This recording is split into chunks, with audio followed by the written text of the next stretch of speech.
Donc, bonjour à tous, bienvenue sur Notre épargne mérite toujours plus. Donc, je me présente Nicolas Bazinet, je suis le directeur du pôle épargne de chez Bourse Direct. Et donc, dans cette émission, Votre épargne mérite toujours plus, on va présenter aujourd'hui, on reçoit aujourd'hui Serge Ayat, président de la société Cinémage, qui lance Cinémage 18, et aussi coprésident de l'association des Sofica. Donc, bonjour Serge. Bonjour Nicolas. Bonjour. Donc, on va attaquer le cœur du sujet. Ce qui intéresse les clients, c'est quoi une Sofica? Alors, bon, j'imagine que certains d'entre vous le connaissent déjà, donc pardon pour ceux pour qui ce sera une répétition. Mais une Sofica, donc, c'est une société pour le financement de l'industrie cinématographique et audiovisuelle. Ce sont en fait des fonds privés qui drainent de l'épargne via appel public à l'épargne, où en fait des investisseurs privés, personnes physiques, peuvent investir avec une défiscalisation sur laquelle je vais revenir tout de suite, dans le cinéma et dans les séries et les programmes audiovisuels français et européens. Et ça fait partie du soutien à l'exception culturelle que les différents gouvernements qui se sont succédés depuis 35 ans ont mis en place, parce que la Sofica, c'est un produit assez ancien. C'est même un produit qui date de 1985, donc ça fait maintenant 38 ans. C'est un produit défiscalisé, c'est-à-dire que lorsqu'une personne investit 1 000 euros dans une Sofica, eh bien, elle va pouvoir déduire immédiatement 480 euros directement de son impôt sur le revenu, et ce, dans la limite de 25% du revenu imposable et de 18 000 euros. 18 000 euros, c'est le plafond maximal de souscription à une Sofica pour pouvoir bénéficier de ce taux de défiscalisation, qui est le taux de défiscalisation le plus important actuellement sur le marché. Les Sofica bénéficient également d'un plafond bonifié de défiscalisation, puisque vous savez que la plupart des niches fiscales ont un plafond à 10 000 euros. Les Sofica bénéficient d'un plafond à 18 000 euros, ce qui fait qu'une personne ou un foyer qui souhaite d'abord bénéficier d'un avantage fiscal sur une employée à domicile, par exemple, ou un employé à domicile, eh bien, elle va utiliser au maximum son plafond de 10 000 euros pour faire ça, mais il lui reste encore 8 000 euros de possibilité de fiscalisation, ce qui correspond, 8 000 euros, ça correspond à peu près à 48% de 18 000 euros. Donc, c'est vraiment un produit défiscalisé qui peut venir en plus de ce que les gens peuvent faire sur les autres niches fiscales. Il y a en gros une douzaine de Sofica qui se partagent le marché. Chaque année, c'est la Direction générale des impôts avec le Centre national du cinéma qui définit quelle est la location d'autorisation de collecte pour chacune des Sofica. Il y a 73 millions depuis 2 ans. Avant, c'était une enveloppe de 63 millions. Et puis, au sein de l'association des Sofica, on a beaucoup travaillé avec les parlementaires et le Centre national du cinéma pour faire passer cette enveloppe à 73 millions. Cinémage 18, dont nous parlerons tout à l'heure, qui est la 18e édition de Cinémage, bénéficie de 12 millions d'enveloppes sur ces 73 millions. Pour répondre complètement à votre question, Nicolas, j'ajouterais que les Sofica sont des produits qui sont surveillés, entre guillemets, par une triple tutelle. D'abord, la Direction générale des impôts, la DGFiP. Et là, ils surveillent les Sofica en nommant des commissaires du gouvernement qui sont présents dans les différentes instances de décision de la Sofica, que ce soit les conseils d'administration ou les comités d'investissement. On est soumis à la tutelle du CNC, auprès de qui on fait des reportings extrêmement réguliers tout au long de l'année. Et puis, on est soumis également à la tutelle de l'autorité des marchés financiers, qui vérifie la bonne transparence des frais de gestion et de la gouvernance. Donc voilà, en très très bref, Nicolas, ce qu'on peut dire sur ce qu'est une Sofica. D'accord, très bien. Donc, parlez-moi un peu de Cinémage. Alors, Cinémage, c'est une Sofica qu'on a créée avec mon associé Yann Lequelec il y a 18 ans maintenant. Donc, on a 17 Sofica terminés d'investir aujourd'hui. Cinémage a investi à ce jour dans plus de 600 œuvres, films et séries, avec un tropisme qui est davantage sur des premiers, deuxièmes films, des films émergents, faire découvrir de nouveaux auteurs, de nouveaux producteurs. Et puis, on a bien surpris, j'y reviendrai, le virage des séries il y a quelques années. Donc aujourd'hui, on a investi au total sur en gros 600 œuvres, films et séries, On a participé à 200, avec 200 films, on a participé à des festivals de catégorie A. Le festival de catégorie A, c'est bien sûr le festival de Cannes, mais c'est aussi le festival de Berlin, Locarno, Venise. Et si, sur ces 200 sélections, on a eu plus de 30 prix. En 2021, on avait 20 films à Cannes, toutes sélections confondues. En 2022, on avait à nouveau 20 films à Cannes. On est toujours à Sofica la mieux représentée dans ces festivals. On a eu 2 fois la Palme d'Or. Euh, on travaille à la fois sur des films d'auteur et puis sur des films plus commerciaux. Récemment, on a soutenu La Nuit du 12, qui est un des films français indépendants qui a le mieux marché de cet été 2022. On était sur Goliath, on a soutenu Boîte Noire, on a soutenu dans le temps Intouchable, L'Arnaqueur, Hors Norme, on a soutenu Au nom de la Terre. Et donc, comme je le disais, on a également pris le virage des séries, puisque on a investi dans le Bureau des légendes, que vous avez probablement vu, 5 saisons sur Canal+. On a investi dans Tropique criminel, qui fait un carton d'audience sur France Télévisions. On a investi sur En thérapie, dont les 2 saisons ont été des records d'audience absolue sur Arte. Donc, ça, c'est le profil d'investissement de Cinémage.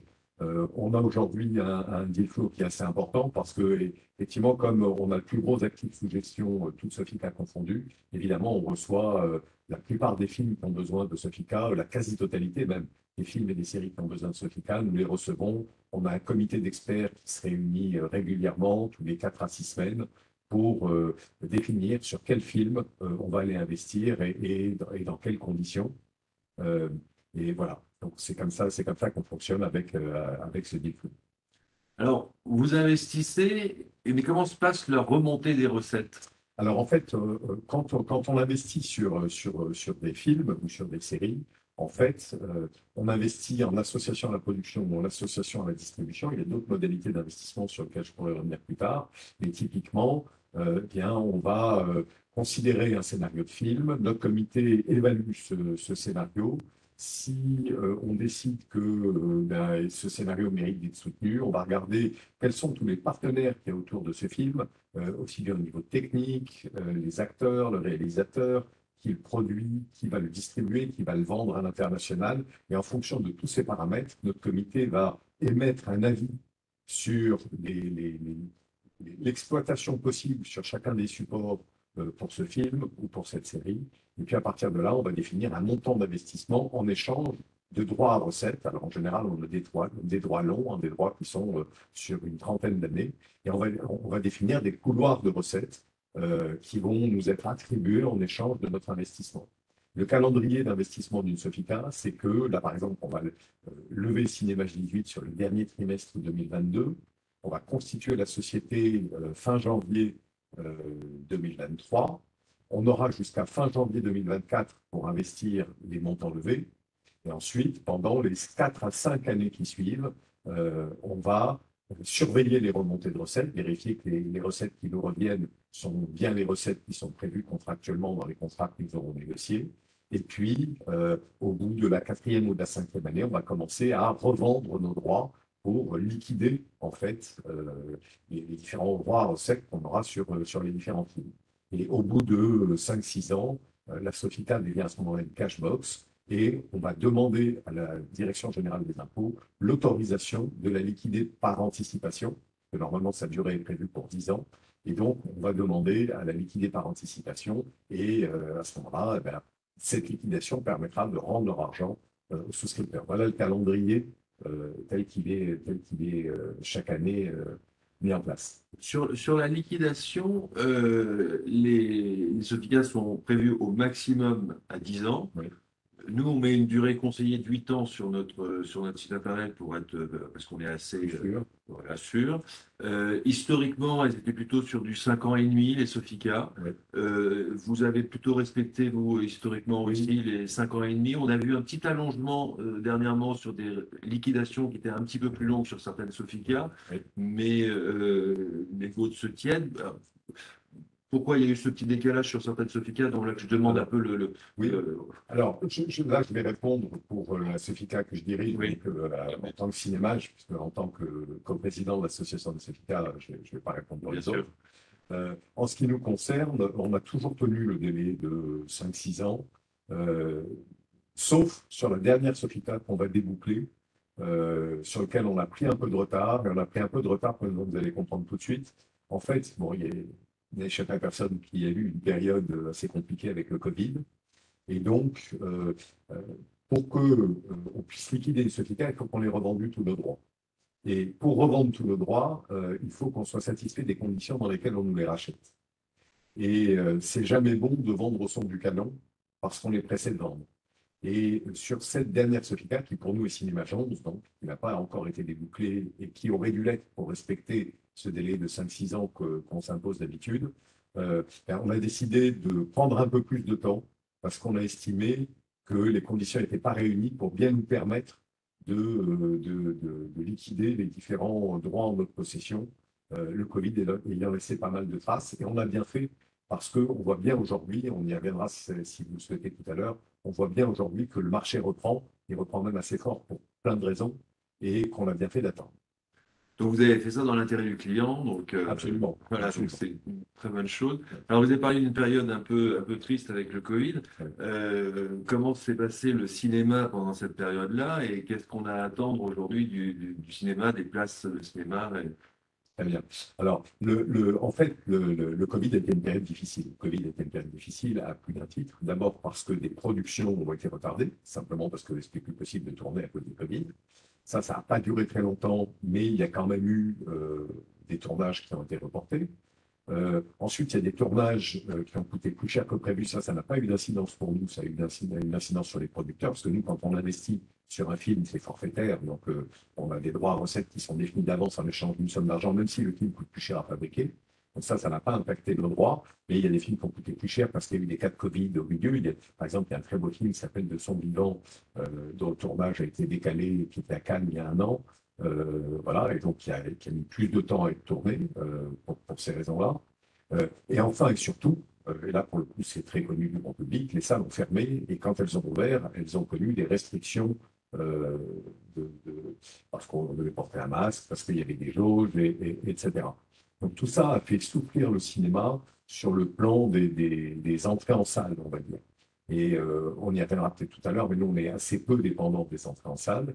Toujours est-il que aujourd'hui, à la minute où on se parle, la fréquentation est repartie partout en Europe. On commence à retrouver des niveaux proches de 2019.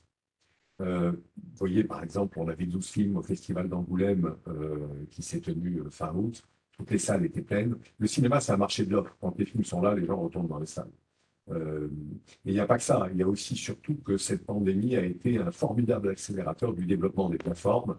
Euh, la croissance du marché de la vidéo à la demande à l'acte et de la vidéo à la demande par abonnement, c'est-à-dire en fait les plateformes telles que vous les connaissez, Netflix, Amazon, Disney+, etc. La croissance des plateformes entre 2019 et 2021, c'est plus de 40%.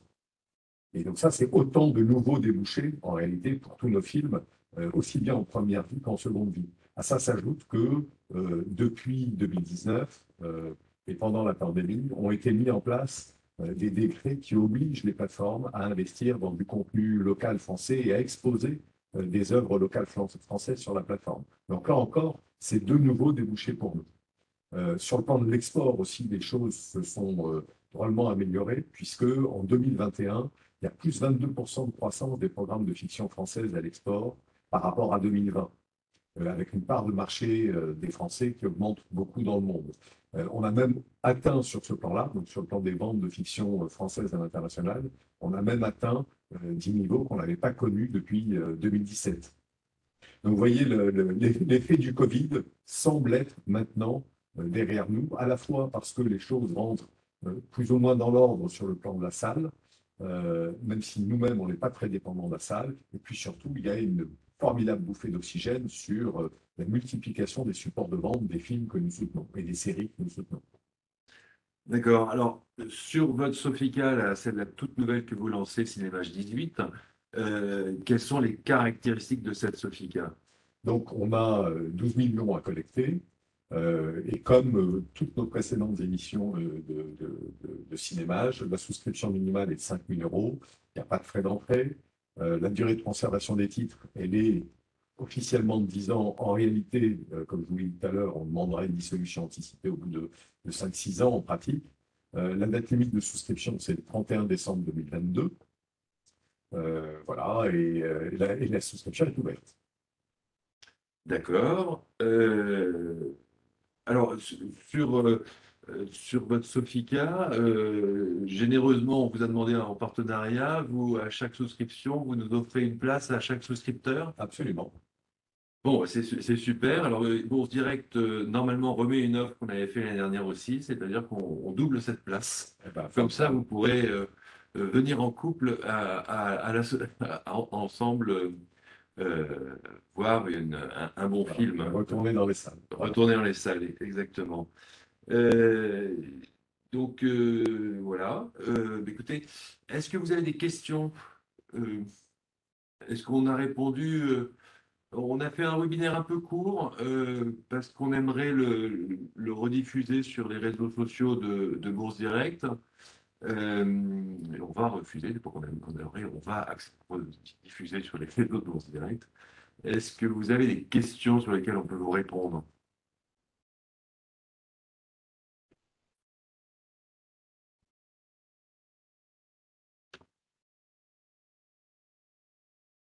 Non, Vous n'avez pas accès au chat, hein, donc c'est vous qui me dites. non, il n'y a pas de jeu.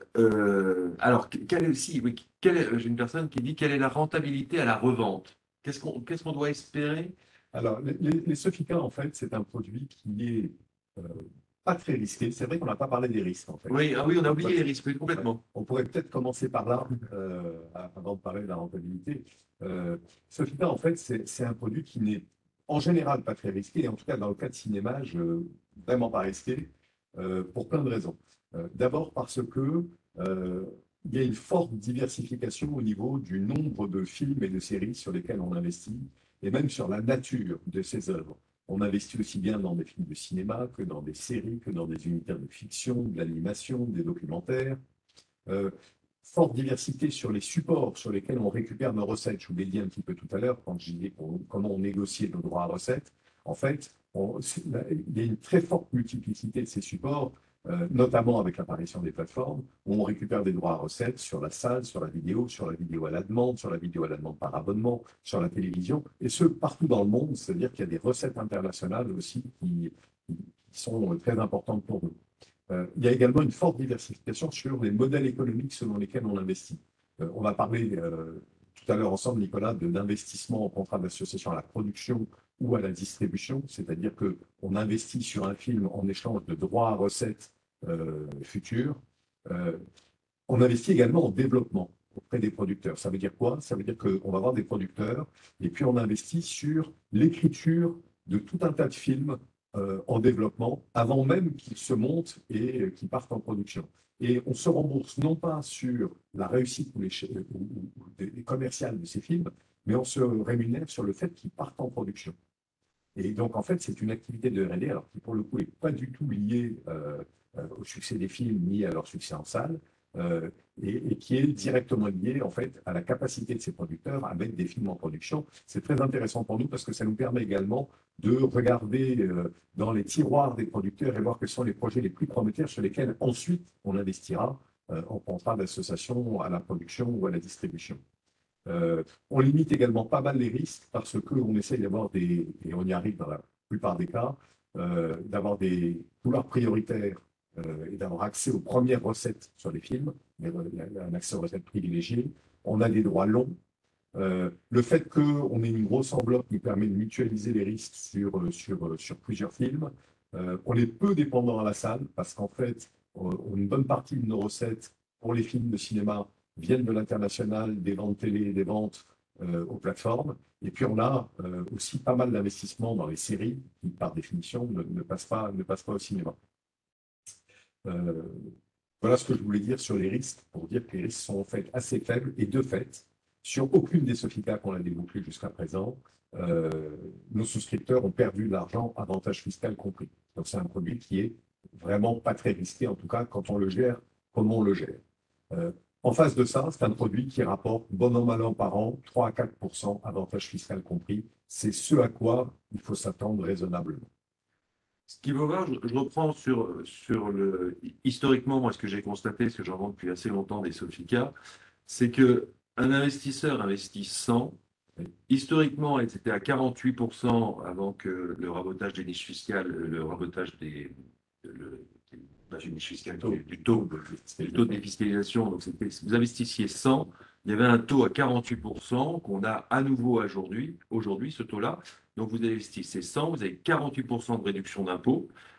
Et le film, 5 ans et demi, 6 ans après, ressortait aux alentours de moins 25, moins 30%. Il y a eu des un petit peu meilleurs, des un petit peu plus mauvais. Il y a eu, je crois, un 49% non, 51%, je crois, de perte sur une Sofica historique dans ce qu'on a réussi à avoir en base de données chez nous. Donc ça fait que le client, sur un moins 51%, il avait perdu 3% sur un produit de défiscalisation. Il y a des produits de défiscalisation qui ont fait pire que ça. Voilà. Et là, j'ai pris vraiment le plus mauvais des scénarios qui a pu exister. Il y a très peu de casse, en fait, pour une raison. Alors là, je parle tout Sofica confondu, hein, et pas simplement Cinémage. Il n'y a quasiment pas de casse parce que euh, en investissant, alors tout le monde n'est pas aussi diversifié que ce qu'on est nous, et tout le monde n'a pas. Chaque Sofica a sa propre ligne éditoriale et sa propre façon de négocier ses couloirs. Et globalement, je dis depuis 1985, il n'y a quasiment pas eu de casse de Sofica. Euh, Parce qu'on est très très surveillé en réalité. C'est-à-dire que, je vous l'ai dit, on a une triple tutelle, et donc c'est un produit qui est très très balisé. Voilà. Et je dois ajouter aussi, pour être complet là-dessus, que c'est un produit qui permet aussi d'avoir une diversification d'investissement par rapport à d'autres produits financiers. On est décorrélé des marchés financiers. Le marché du cinéma et de la télé est complètement décorrélé des marchés financiers. Donc c'est un produit de diversification d'un portefeuille qui est en fait très peu risqué et sur lequel vous ne ferez pas 15% par an, mais sur lequel vous aurez un bon taux de rendement compétitif avec un risque très faible sur cette durée de placement. Alors, j'ai une autre petite question sur vous parliez de la ligne éditoriale. Réexpliquer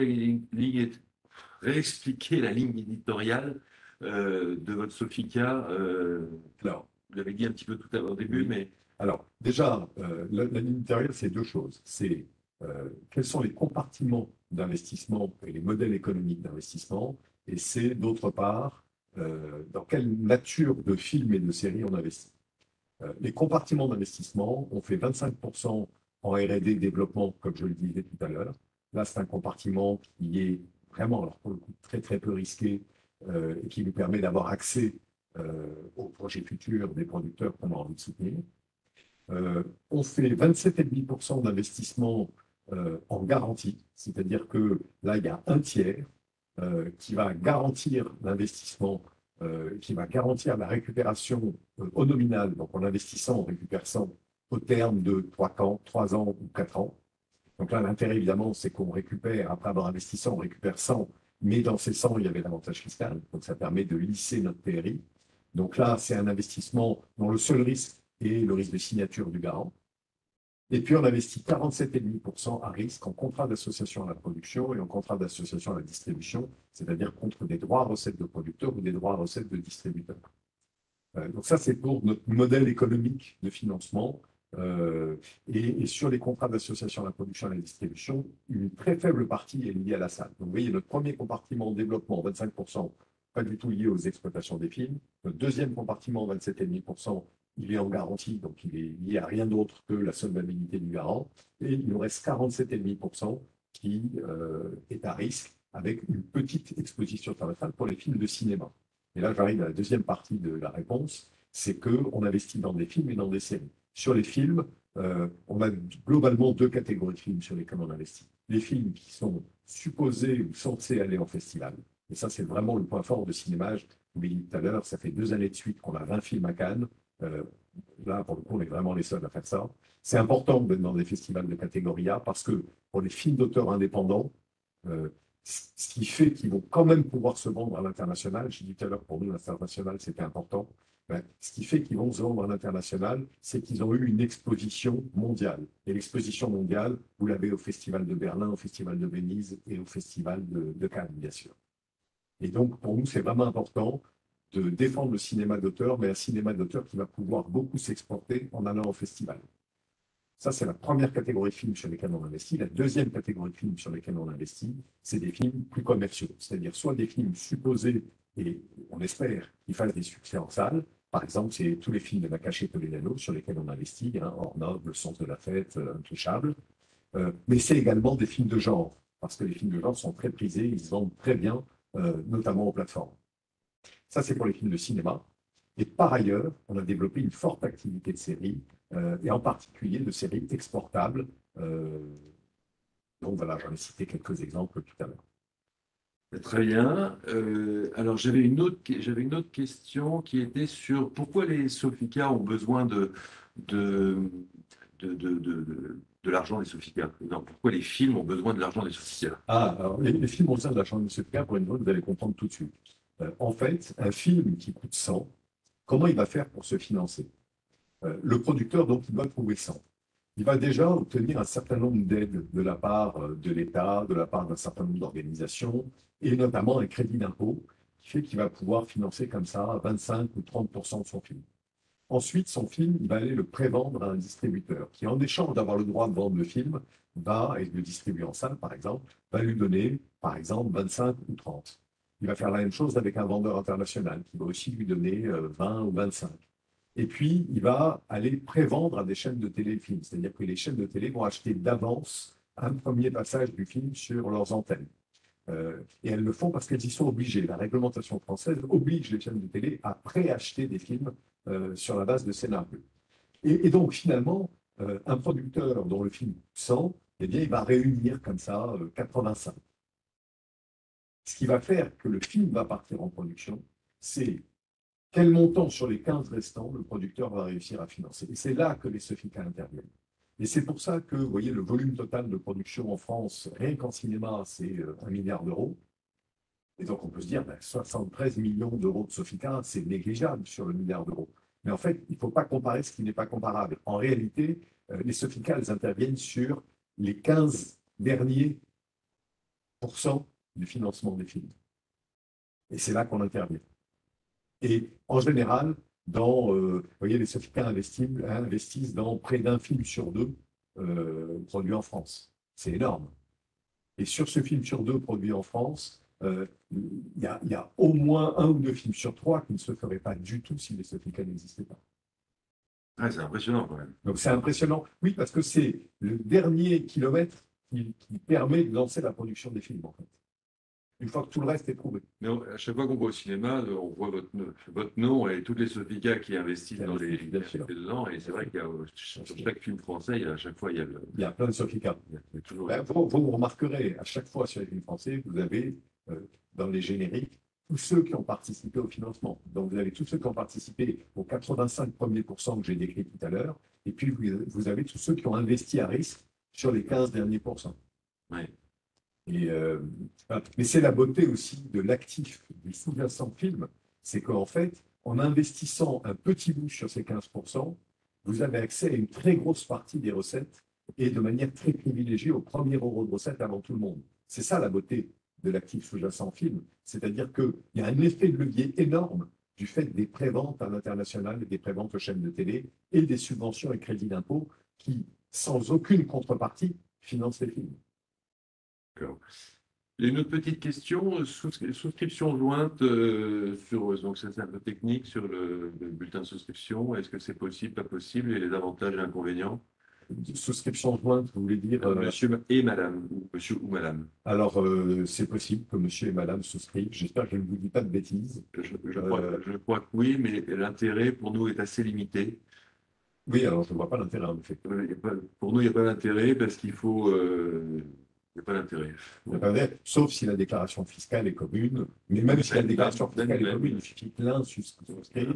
Alors, Voilà. on déconseille les co-souscriptions sur les FIPF-CPI parce que les FIPF-CPI, le décès est une des causes de sortie sur un FIPF-CPI, alors que sur une SOFICA, le décès ne génère pas une obligation de sortie. Non. Alors, il faut dire quelque chose qui est très important parce que on a cette demande peut-être une ou deux fois par an. Oui. c'est que la Sofica, c'est un produit qui n'est pas liquide tant qu'on n'a pas liquidé la Sofica. Et ça, c'est vraiment important que les souscripteurs le sachent, c'est-à-dire qu'ils s'engagent vraiment pour 5-6 ans. Pourquoi? Parce que si un souscripteur veut revendre au bout de 3 ans ses droits, par exemple, ben, il ne va pas trouver quelqu'un pour le racheter puisque l'acheteur ne va pas bénéficier de l'avantage fiscal. Et donc voilà, donc c'est des questions qui arrivent régulièrement justement pour cause de décès, c'est ça qui m'y fait penser. Et c'est un produit qu'il faut garder jusqu'à son terme, et en pratique, en tout cas chez Cinémage de 5-6 ans, et en tout cas inférieur à 10 ans chez toutes les cellules.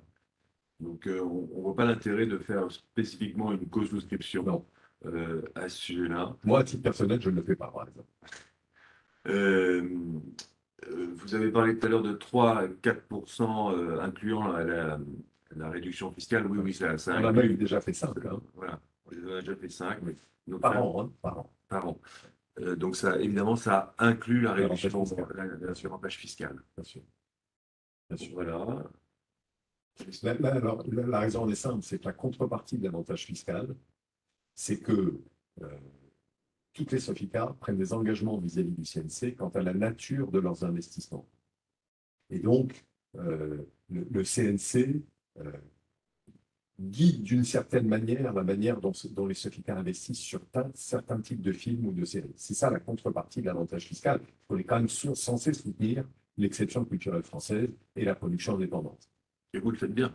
Et on fait en tout cas du mieux qu'on peut. On est assez fiers de la plupart des films, on va dire, qui sont sortis avec notre soutien. Très bien, bien.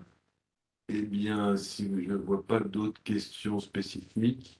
Alors, une petite question, mais je connais à peu près la réponse déjà. Est-ce que c'est possible d'avoir une valorisation annuelle de départ de Sofica? C'est une très bonne question, ça. C'est une très bonne question et c'est bien de l'avoir posée parce que même spontanément, on aurait dû y répondre vu le nombre de fois qu'elle est posée. Oui. C'est très compliqué de faire ça et vous allez comprendre tout de suite pourquoi c'est très compliqué. Euh, Comme je l'ai dit tout à l'heure, on investit la première année d'existence de la Sofica. Puis ensuite, on a les remontées de recettes. Quelles sont-elles, les remontées de recettes? Les premières remontées de recettes, il y a une chronologie des médias en France. C'est-à-dire que les fenêtres d'exploitation des films sont cadencées dans le temps. Première fenêtre, la salle. Euh, Nous, on fait toujours en sorte d'être assez peu exposé à la salle, c'est-à-dire que globalement, on ne mise pas beaucoup sur la salle. Alors, c'est un peu différent avec un contrat d'association à la distribution. Là, ce sont des recettes qui remontent tout de suite et on sait tout de suite à quoi s'en tenir. Ensuite, il y a la vidéo à la demande à l'acte, il n'y en a pas beaucoup. Il y a les recettes export. Les recettes export, on sait très vite à quoi s'en tenir. En général, au bout de 2 ans, on a fait le tour des recettes export. Mais le gros des recettes futures, il vient de la vidéo à la demande par abonnement et des ventes à la télévision. Et pour pouvoir chiffrer ces ventes, on est obligé de se positionner après les premières exploitations, donc après le premier cycle de vie, et même souvent après les premiers passages à la télévision. Parce qu'en fonction du succès des films et de l'exploitation des films sur ces premiers passages, on va pouvoir dire ce que vaut le film sur les 25 ans qui restent. Et c'est comme ça qu'est valorisée en fait la succession de droits futurs. Donc en fait, au bout de la troisième année, c'est extrêmement difficile parce que nous, on investit la première année. Les films sortent en général la deuxième, la deuxième ou la troisième année, et là, on n'a que l'exploitation de la salle. La troisième et la quatrième année, il y a l'exploitation à l'international. Et la cinquième année, il y a les premiers passages télé. Donc, c'est difficile avant la cinquième année d'avoir une bonne idée de ce que valent les 30 ans de droit à notre disposition. Voilà. Je ne sais pas si j'ai clairement répondu à la question. Si, si, très clairement. Très clairement. Alors, je vais vous dire, il n'y a pas d'autres questions. Je vais vous faire mais je n'arrive pas à retrouver mes codes. Je vais vous faire une petite, partager mon écran, le navigateur, juste pour vous montrer. Vous allez, si ça part, vous allez sur le site Bourse Direct, bourse, excusez-moi, boursedirect.fr. Pour retrouver les Sofica, vous allez dans Épargne, découvrir toutes les solutions du pôle épargne. Alors ici, c'est deux sites différents. Il y a le site Bourse Direct et le site Épargne Bourse Direct. Donc vous avez deux espaces clients. Je suis vraiment désolé. Pour l'instant, les sites ne sont pas fusionnés. Vous avez ici tous les produits de défiscalisation qu'on propose, dont les Sofica. Donc on a annoncé les Sofica, l'ouverture des Sofica, les différentes Sofica qu'on distribue, une jolie vidéo de moi, le taux de rendement si jamais à 5 ans, à 10 ans sur les Sofica. Vous avez accès au rapport Boutonna. On est toujours sur notre site où on parle des définitions et objectifs des Sofica, les avantages des Sofica fiscaux et les recommandations sur les Sofica. Donc on essaie d'être explicatif là-dessus d'expliquer là-dessus. Et vous avez nos produits sur les Sofica. Donc, on distribue aujourd'hui 4 Sofica. Vous avez ici Cinémage 18, où vous retrouvez le visa MF, le montant minimum, la date de souscription au maximum, le taux de réduction d'hier, la durée de placement conseillée, mais Cinémage est toujours sorti un peu avant, la participation, la part d'investissement adossée. On reprend ici la stratégie un peu d'investissement sur les Sofica, sur la Sofica Cinémage 18, Cinémage 18, les frais liés au Sofica. Et là, vous avez l'accès aux avantages fiscaux et aux recommandations sur les Sofica. Les facteurs de risque sont repris correctement. Et ce qui est bien chez Bourse Direct, c'est que vous avez sur la droite, vous avez accès à la plaquette, au statut et au prospectus, qui sont les documents légaux qu'on doit vous communiquer. Donc, vous les avez en accès libre. Et vous pouvez ici nous faire une demande de renseignement. On va vous téléphoner pour répondre à vos questions. Ou sinon, vous pouvez souscrire en ligne. Et là, ce n'est pas mon ordinateur et j'ai oublié mon mot de passe. C'était toujours moi, il y en avait toujours quelque chose dans les webinaires. Et vous pouvez ici faire souscrire complètement la Sofica Cinémage 18 sans aucun problème. Donc sans frais d'entrée, on vous demande, donc il y a tout un parcours client, qui êtes-vous, quels sont vos risques, pour voir si c'est adapté à vous, est-ce que vous payez bien de l'impôt, pour voir si vous ne souscrivez pas à un produit qui n'a qui, un produit fiscal qui n'a aucun intérêt pour vous si vous ne payez pas d'impôt. Euh, et, et donc voilà, donc vous pouvez souscrire en ligne sur le site épargne.bourse direct, la Sofica Cinémage 18, et vous recevrez une place de cinéma par Cinémage et une place de cinéma par Bourse Direct. Super. Et il y a également le site cinémage.fr si vous voulez être au courant de toute l'actualité des films qui sont sortis. Là, par exemple, on a obtenu le Grand Prix du Festival de la fiction de La Rochelle avec une série qui s'appelle Toulouse-Lautrec qu'on a soutenue. Voilà. Donc, toutes les informations sur Cinémage, sur cinémage.fr. Et si vous avez des questions, n'hésitez pas à les transmettre euh, à Nicolas directement. Oui, oui, oui, à nous. directement. Et puis, bien sûr, on répondra à toutes vos questions voilà, avec beaucoup de réactivité et de transparence comme on fait ce soir. Ouais. Voilà. Merci Serge. Merci beaucoup, Nicolas. Et à Et votre je vous disposition. remercie de nous avoir écoutés. Ce webinaire sera rediffusé sur nos réseaux et sur nos sites, à votre disposition. Et on vous retrouve. Sylvain va organiser des webinaires prochainement sur l'assurance vie et le PER. Et moi, je vais je vais faire une table ronde avec trois promoteurs de FIP et FCPI. Et on va avoir plusieurs webinaires jusqu'à la fin de l'année sur comment optimiser son imposition. Eh bien, je vous souhaite une bonne soirée. Merci de nous avoir écoutés. Merci, bonne soirée à toutes Au et à revoir. tous.